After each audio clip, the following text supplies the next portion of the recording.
Hello everybody, Mr. Storm here. Welcome back to Final Fantasy XIV Online. In the last episode, we devised a plan to utilize the Aetheryte and the Snowcloak to chase down Lady Iceheart and try to prevent her summoning of Shiva.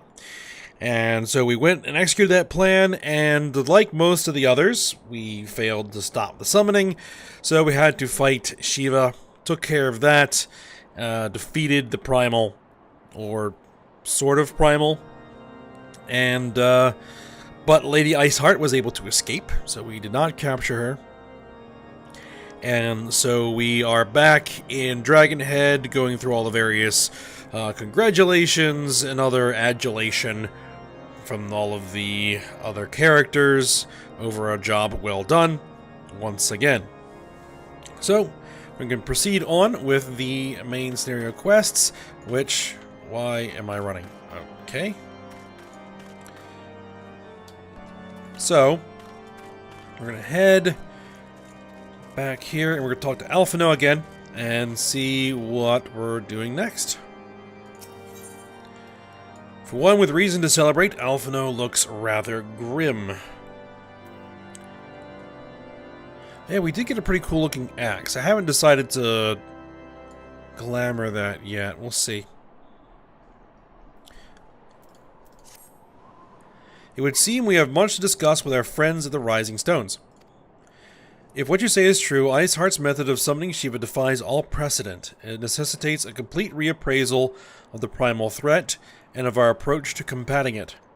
Moreover, there are grave ramifications if word of this incident reaches Imperial ears. The Garlean Empire believes that primals are an insufferable menace. Their mere existence is a threat to this very star. As such, they deem any action taken against the beast tribes to be justified by default. Imagine then, if it became known that it was not only the beast tribes of Eorzea that could summon primals, but her civilized peoples as well. Any lingering objections to the Eorzean campaign would vanish overnight.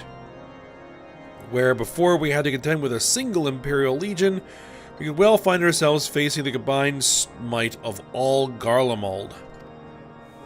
But I speak unadvisedly. Komayame, it is better that we continue this conversation in Mordona. Alright, so back to Mordona. And we'll have a chat with Minfilia about the events that have transpired.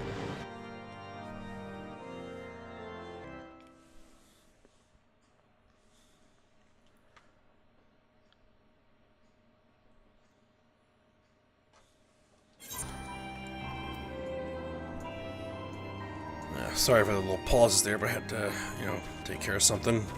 Alright.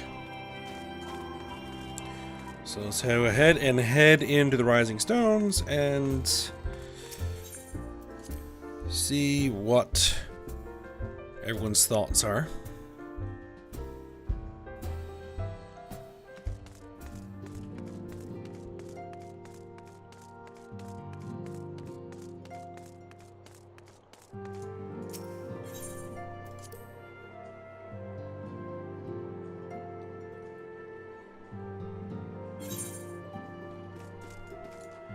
All right.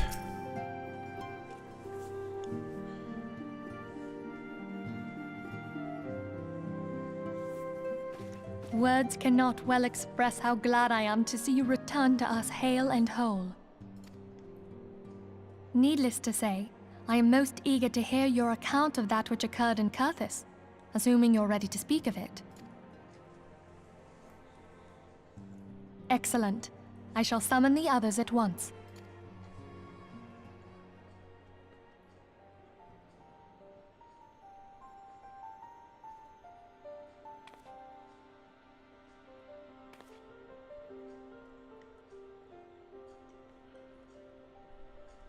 Iceheart used her own body as a vessel for a primal soul?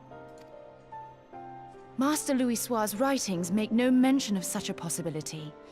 Can we be certain this entity was a primal? As certain as we can be that good King Mogglmog XII was a primal, I should think. Both were ostensibly summoned. Let's not quibble over definitions. Of more concern is the implication that Iceheart retained her will, even after she was possessed. We are talking about a mortal, wielding the power of a primal.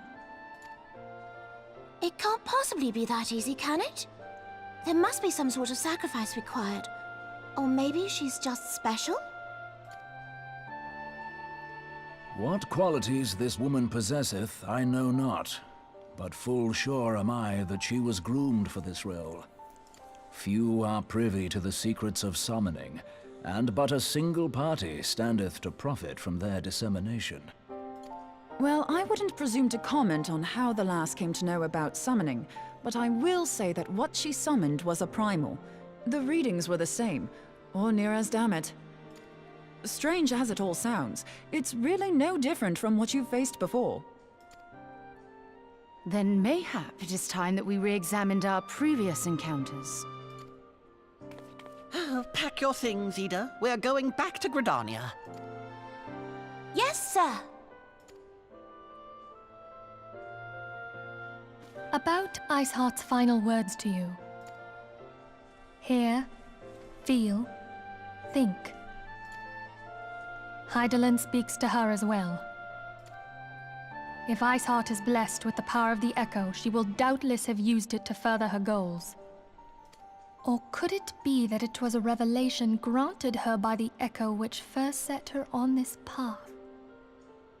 She did say that the Ishgardians were blind to the truth. Do you think she has knowledge of the origins of the Ishgardian-Dravanian War? It would do much to explain her unwavering conviction. Did not the Lady Iceheart implore thee to seek the Keeper of the Lake? And did she not imply that in so doing thou wouldst come to see with eyes unclouded? Midgard-Zoma was a king amongst kings who reigned for centuries on end. But he is dead and his wisdom lost to the ages. Unless the Ishgardians' fears are well-founded. It would seem we have yet another reason to stand watch over the Keeper of the Lake. For a mercy, we are well positioned to do so. Iceheart, Shiva, Ascians, and Midgard-Zoma. I shudder to think how they're all connected.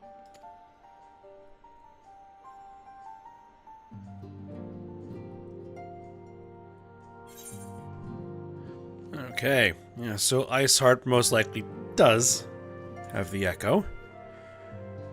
Alright, we're going to go ahead and take the silver pieces, and then we're going to see what we're going to do next.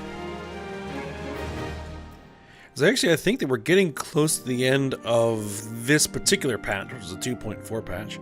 Only a few more quests left, so we're kind of moving along here. Getting closer and closer to the next, the Heavensward expansion. Which all of this that we're going through with Iceheart is all set up for the story in the Heavensward expansion. Alright. Minfilia would discuss how best to proceed in light of recent developments. I mean to scour the annals for knowledge of Midgard-Zormr. Given his great age, I dare say he appears in more than a few... do you hear that? The commotion outside? Would you see if aught is amiss? I would go see if aught is amiss.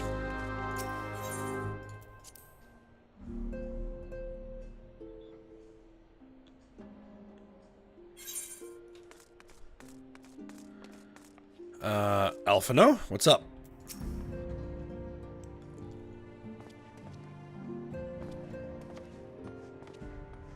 Ayame, 'tis well that you are on hand. We have a problem. Rowial has escaped. It happened shortly after the Immortal Flames took her into custody. She had been placed in a dungeon cell ahead of her coming trial, but apparently the accommodation was not to her liking. The turnkey was found slain along with 2 guards. 'Tis plain she received inside help. Citizens report seeing Rowial quitting the city via the Gate of Nald with a bloodied spear in her hand. She makes for Castrum Meridianum, I am certain of it. With her fate in Eorzea as good as sealed, what recourse has she but to flee to her imperial masters? Even as we speak, Captain Ilbert and the First are hot upon Rowial's heels. Pray make haste to Camp Bluefog and join the hunt. Alright, off to Camp Blue Fog. It's been a while since we've been there.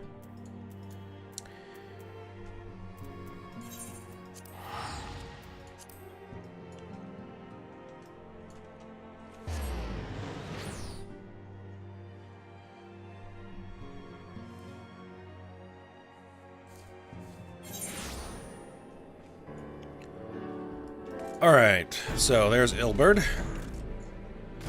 Alright, let's get a status update on the situation. My thanks for coming, Scion. I have spoken with the soldiers here. They say that Royal walked through the camp not a bell ago. Aye, she walked right through. You did not mishear. We have Ralbon's decision to keep the matter secret to thank for that. Bad for morale, he said. As a result, not a single flame in the garrison made any attempt to detain her, and so here we are. Royal must not be allowed to reach Castrum Meridianum. Alright, so let's go ahead and mount up and ride to the ceruleum processing plant.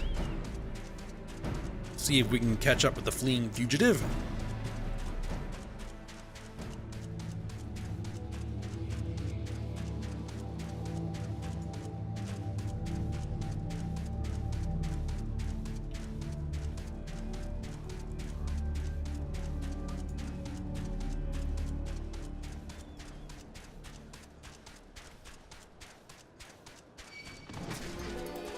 Oh, Basilisk.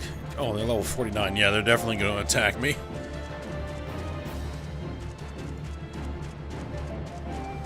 Alright, we're at the ceruleum processing plant. Let's find Ilberd.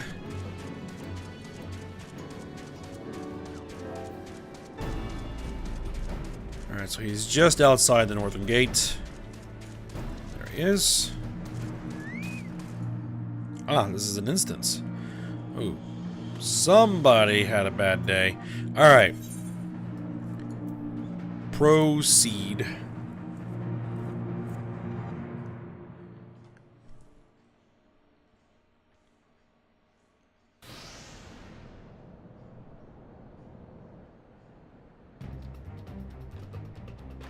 This wretch was with Royal. He threw himself at us that his mistress might escape. She didn't blink when we cut him down, not even when he started screaming. No loyalty even to her own, the god's damn harpy. With me, Scion, we almost have her.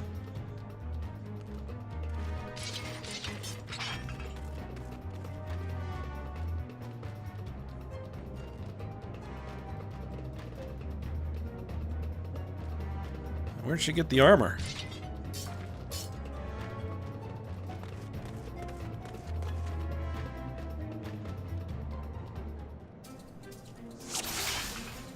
Alright, defeat Aline Royal and her Imperial Guards. Alright.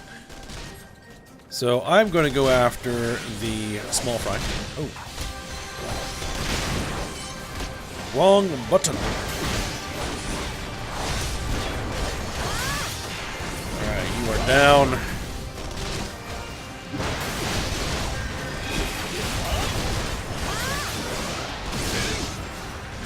Alright, Medicus, knock that guy out. Sagittarius, knock you out. Opomachus, knock you down.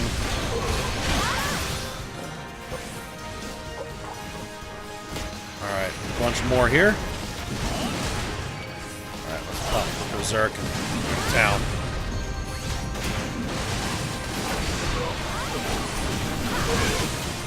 Oh, we have some Death Claws.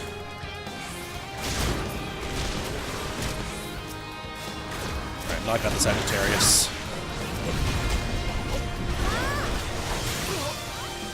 Did they bring in another Medicus? No, they did not. Right, can we knock out the Reaper?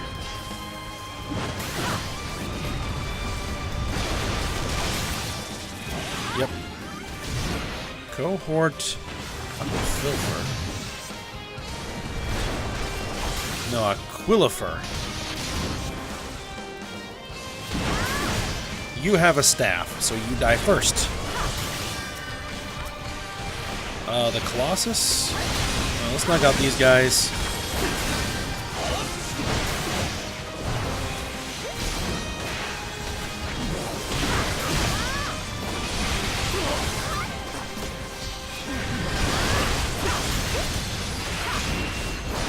Not gonna worry about it, Lean.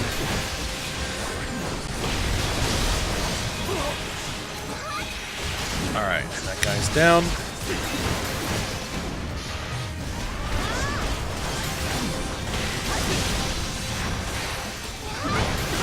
Those guys down. Let's deal with the Colossus. Another group of reinforcements. Good grief.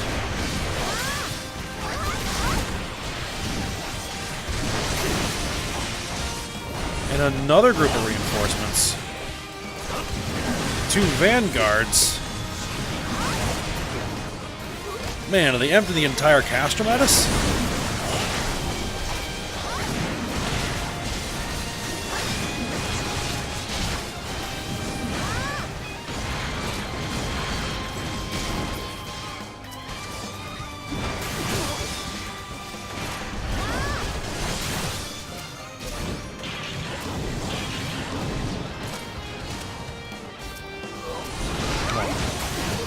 Get a target. Get a target. There we go.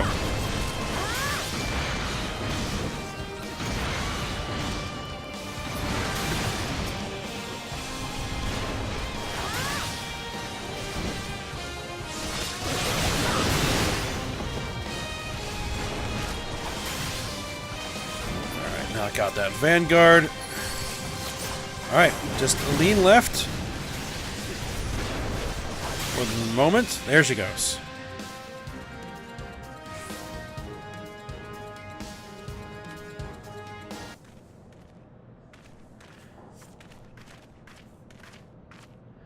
Bind her, and do it tight. Yes, sir.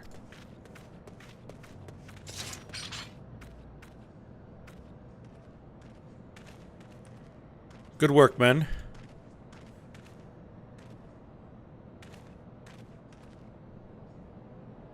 She and her Imperial cronies pushed us close, but we were better.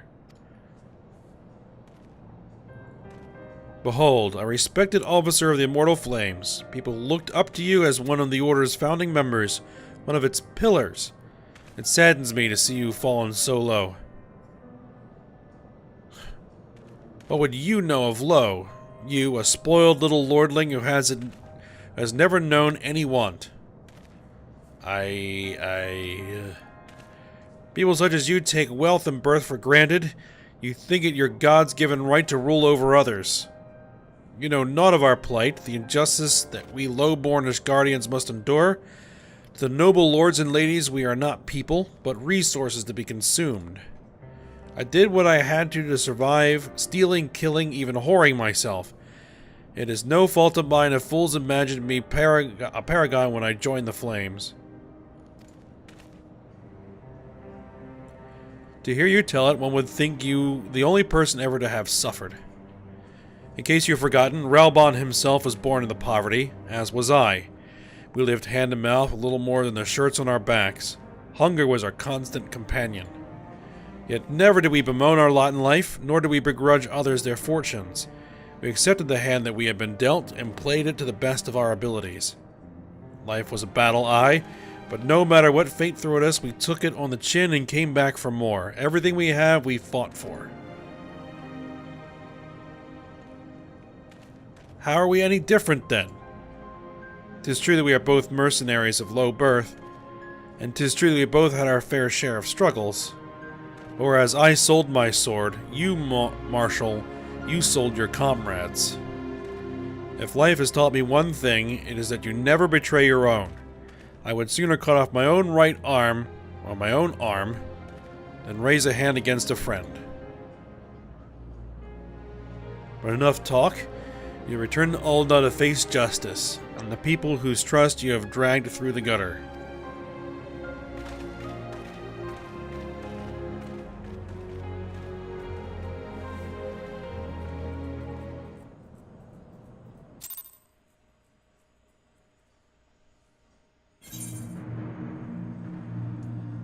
Alright. Nice little speech there from Ilbert. Alright, Alpha No. Not so much as a hint of remorse. 'Tis well that this sordid business is finally at an end. Our friend's betrayal cuts deeper than steel. We must hope that we have chosen our own allies more wisely than Ralban chose his. Alright, Book of Diamonds. Vadras, Noct Hoplin. Okay, none of that we can actually use. Alright, take the silver pieces.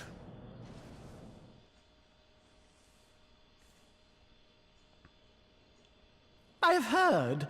Truly bothersome business.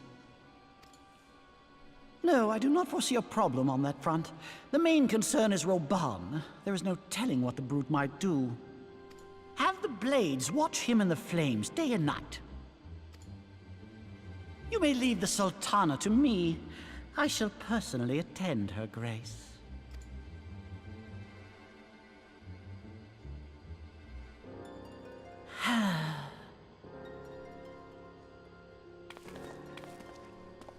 Sever one of the East Aldenard trade routes.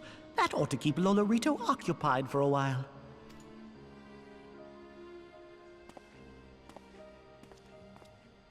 Nanamo Ulnamo. For my sake, pray be a good little Sultana to the last.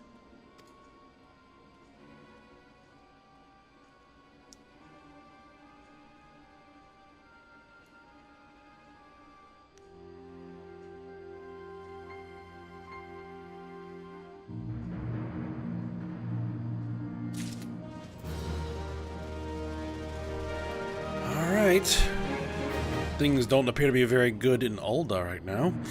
Alright, so what's next? Alphino would ask another favor of you. Let us clean together. Alright?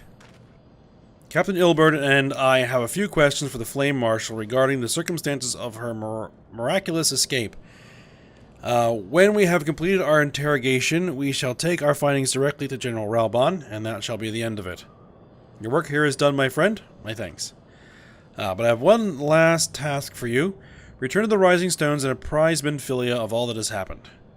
I am aware that the antecedent held Royal in high regard. For better or worse, she'll want to know how this tale ends. Alright. Back to the Rising Stones, and back to Minfilia once again. I think that this is the conclusion of the 2.4 patch of main story quests, and we're moving into the last group before the expansion. Alright. There is just one thing I want to check here just a second. Okay. Into the Rising Stones.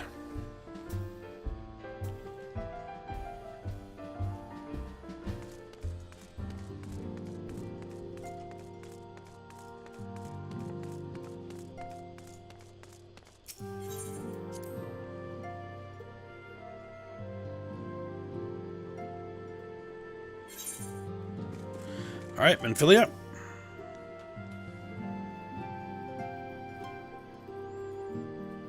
Welcome back, my friend. I have already received word from Alphino. To think that Flame Marshal Huayu was the Garlean agent. I know not what to say. Together with Robon, Eline lent us much-needed aid at the time of our Order's founding. She was particularly passionate about the need to tackle the primal threat. When we discussed the subject, her eyes fairly shone with determination. Whatever else she may have been, I choose to believe that it was her true self with whom I spoke then. But now is not the time to dwell on such matters.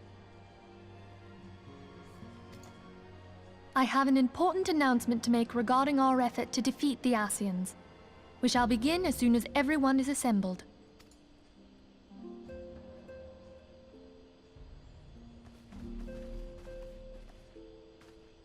My thanks for coming, friends. Moonbreeder, the floor is yours.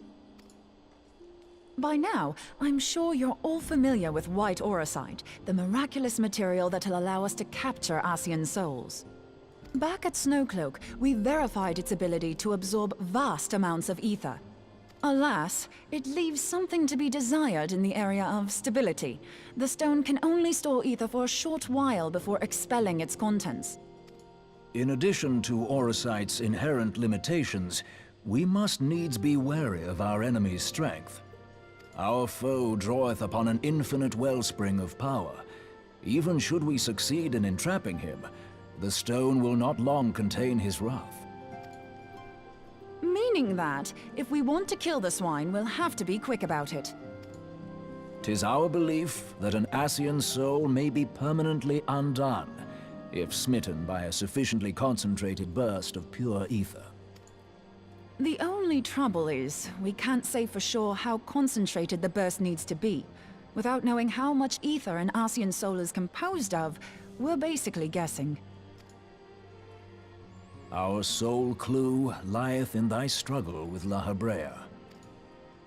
During that encounter, Heidelin bid you forge what she called a Blade of Light, a weapon which took the form of a luminous stream of energy. Based on your description, we believe the blade with which you vanquished your foe was composed of ether. Admittedly, your victory proved ephemeral, as La Habrea was able to use a crystal of darkness to flee into the space that lies between our world and the void. The fact remains, however, that Heidelin placed the means to destroy the Ascians in your hands. Be that as it may, it would be unwise to assume that she will do the same when we next encounter such a foe. Quite so, my lady. We must needs find the means to forge our own blade of ether, one to equal that which Heidelin did benevolently bestow upon her champion. That is all well and good, but it seems to me that producing such a blade will require a prodigious quantity of ether. Whence will it come, pray tell? Oh, what if we had two pieces of white Eorzea? One to trap the Ascian, and the other to store the ether for the blade. Oh, nice try. But it's as I said, the stone won't hold ether for any length of time. We'd still need to collect the stuff there and then, sorry to say. And therein lies the rub. Finding a way to create the blade whenever and wherever we choose. It would seem more research is in order. I'm going to linger a while, perform a few more tests on the Eorzea. And I could do with some help. Eorzea, why don't you lend me a hand? Mine apologies, but I am required at the Waking Sands. Lady Minfilia hath given me sole charge of the premises. 'Twould be unseemly to leave them unattended. Sole charge, you say? So you're basically alone there, then? Well, that settles it. I'll just have to come to you.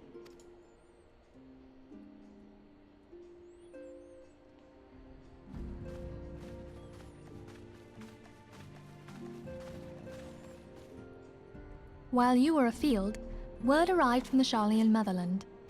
You will recall that a survey party was dispatched to investigate the incident at the Isle of Val. What they discovered was troubling, to say the least. According to the report, the isle has been erased from existence. 'Twas as if a hole had been torn in the very fabric of reality. Aye, yet the mystery endeth not with the isle's disappearance. It hath come to light that a number of scholars in various other locales were reported missing at a similar juncture. What's more, they all had something in common with the head of the students of Baldessian. Every last one of them was researching a phenomenon called dimensional compression, or the rejoining as the ancient texts call it. I'll be damned if that's a coincidence. All indications suggest Ascian involvement, but I sense that a force greater still is at work. The entity the Dark Beings call the one true God. We must pray that my dear friend Kryl regains consciousness soon. If she bore witness to the Isle of Val's final moments, she may be able to shed some light on this mystery.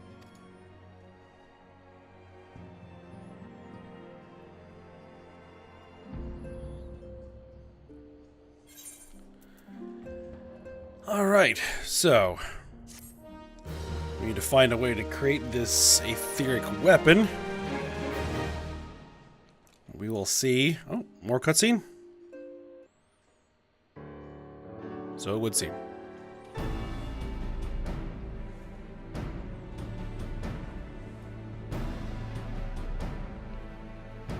Following the calamity, the forces of the 14th Imperial Legion entrenched themselves in strategic locations across Eorzea. So swiftly did they accomplish this, it was suspected that they had received help. To think that it came from Huayu, my right hand. There is more. We have reason to believe that Huayu didn't deal exclusively with the 14th. She also answered to a higher authority in Garlemald. But this higher authority could not have been the Emperor. By consenting to the media project, Solus Zos Galvus showed himself to be more concerned about preventing the spread of primal influence than claiming Eorzea for the Empire. He would happily have seen the lot reduced to ash. We believe a number of high-ranking figures within the royal household were against the decision, but that they knew better than to oppose the Emperor openly. Of course, this didn't prevent them from making clandestine provisions, in which Huayu played a part. Alas, these provisions did not prevent Dalamud from falling, and the ensuing chaos changed the face of the realm forever. Yet Eorzea survived. To all intents and purposes, the Meteor Project had failed, and the Empire was left to rue its lack of a decisive means to eliminate the primals. Until, that is, it stumbled upon the Ultima weapon. Even before the accursed thing was dug up, it seemed to me the 14th had the might to overwhelm our weakened armies. Yet they chose to hide behind their walls. Why? The Black Wolf was wary of making the denizens of Eorzea desperate, lest more primals emerge to bleed the land. The discovery of the Ultima weapon, however, emboldened him to resume his war of conquest in earnest. But there was one in Garlemald who believed that Van Belsar's actions were premature. One who stood higher in the Imperial Army's chain of command. He ordered the Legatus to halt his advance, only to find that the Black Wolf had slipped its leash, and that the 14th now acted alone. In a bid to bring Van Belsar to heel, he used the agent he had planted in Ul'dah prior to the calamity to undermine the Legion's efforts. A man who outranks Van Belsar, yet opposed the late Emperor's decision to annihilate Eorzea. This could only be the former High Legatus of the Garlean army, now known as Emperor Voris Zos Galvus. So he was Huayu's true master. But one of several in actual fact. We've learned that even as Huayu served the Empire's interests, she sold Imperial secrets to a certain faction in Eorzea. In so doing, she helped to maintain the status quo, thus prolonging the conflict. Considering who stands to profit from war, it isn't hard to imagine who her other masters were. Seven hells! You mean to say that she was a double agent? Triple, if you consider her services to Van Belsar and the new Emperor as separate. As neatly as these pieces seem to fit, one aspect of the puzzle remains unclear to me. By whose will was the Marshal feeding intelligence to the heretics? And try as I might, I fail to see how aiding their cause would profit either her Imperial or Monetarist masters. Could it be that another hand is at work here? If so, Huayu must be made to reveal whose it is.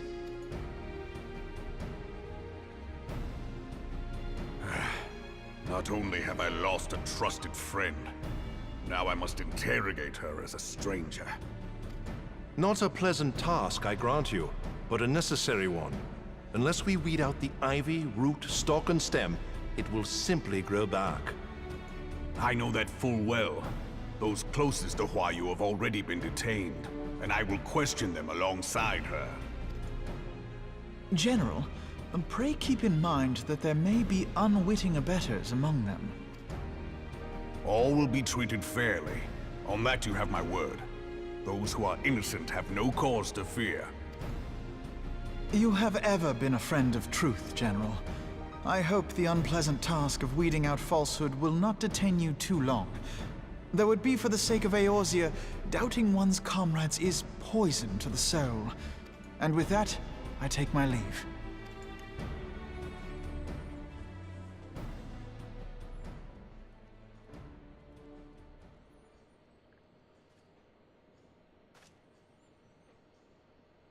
All these years, I've been made to dance to their tune.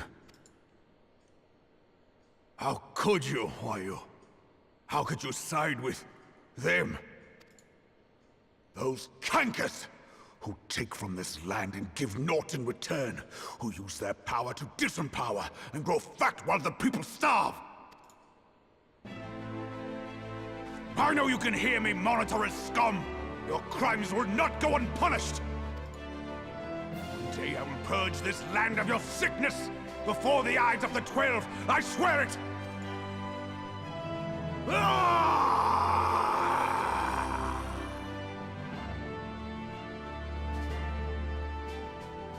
Wow. Ralbon's a little pissed.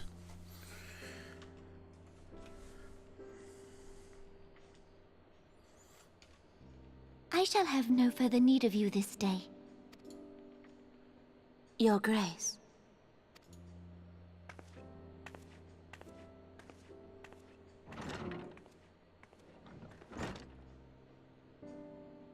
I fear that not even mine own chambers shall remain private for long. Has the situation grown so grim? Ever since he proposed the Cartiner Reclamation Bill, Teleji Adeleji has risen to greater prominence upon the backs of impoverished refugees. The monetarists were ever united in their pursuit of profit, but the man's actions have torn a rift in their ranks. They snap at each other as rabid dogs. Yet now is not the time to be bickering among ourselves. If this bickering is a threat to law and order, might you not have grounds to dissolve the Syndicate? Would that the solution were so simple, Admiral. Alas, my moving to dissolve the Syndicate is certain to spark outrage among the influential merchant class, whom the Cabal represents. This would serve to exacerbate the current unrest, and peace would slip still further away. Be they rich or poor, natives or refugees, all who reside in Ul'dah have a right to pursue happiness. It is the duty of a ruler to protect this right. If I am to perform my duty, I must needs tread warily. It would not do to make enemies heedlessly. Were Lord Lolorito here, he would doubtless say that I have my head in the clouds. A ruler is required to take a wide view. Try as we might to cater to all needs, some will inevitably be overlooked. As such, there shall ever be citizens who feel aggrieved. It cannot be helped. But as you have informed us, the monetarists take no view but their own. They hunger for power while the masses starve. In the absence of a common cause, it seems beyond any one individual to make Ul'dah whole. And the presence of a Garlean agent within the Immortal Flames only makes matters worse. Even accounting for Ul'dah's historic reliance upon mercenaries, such a grievous breach of security is unprecedented. I fear this business will provide the monetarists with a rod to beat Rauban. Eorzea can ill afford for the Immortal Flames to be dampened now. Ere long, the Garleans will turn their ravenous gaze toward our lands once more. If we are to resist their might, our nations must stand together. Yet for this to happen, our nations must be whole. Cannot be done to improve the situation in Ul'dah. The true wealth of Ul'dah lies in the health, happiness, and hopes of her citizens. Alas, the citizens shall never know these things, so long as their lives are ruled by the ambitions of the few. The monetarists claim to represent the best interests of the people, but in sooth they desire only to manipulate them for their own selfish ends. For the government to serve the people, it must be formed of the people. For Ul'dah to move forward, it is not only the Syndicate that must be dissolved. Nay, you jest.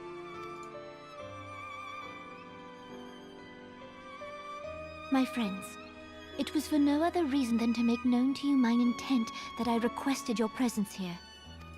When I make my declaration to the people, chaos shall inevitably ensue. As the last monarch in the line of Ul, I make unto you this request. Help Roban to preserve order and protect the people. Forsake them, and you forsake yourselves. For a strong Eorzea will ever have need of a strong Ul'dah.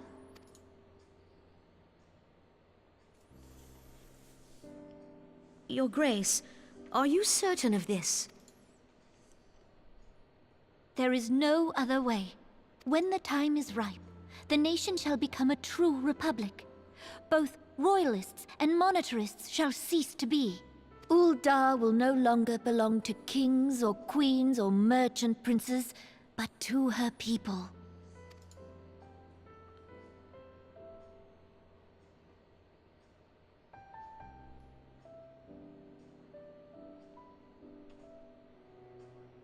Roban, forgive me for casting aside all that you have toiled for in my name. Beyond this gesture, I am powerless to help my subjects.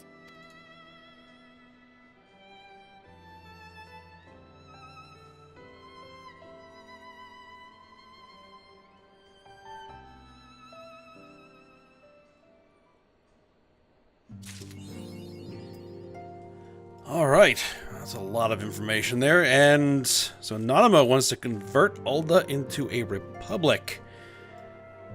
A dangerous proposition, I would say. I'm sure there would be those that would oppose such a move. Alright. Our next main story quest is locked. We need to do the Bowl of Embers hard, the Naval hard, and the Howling Eye hard.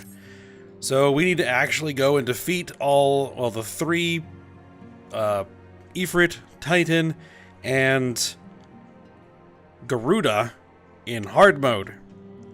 So I'm going to decide how I want to handle that, because they're basically the exact same fights that we've already done, just harder with some other mechanics and things.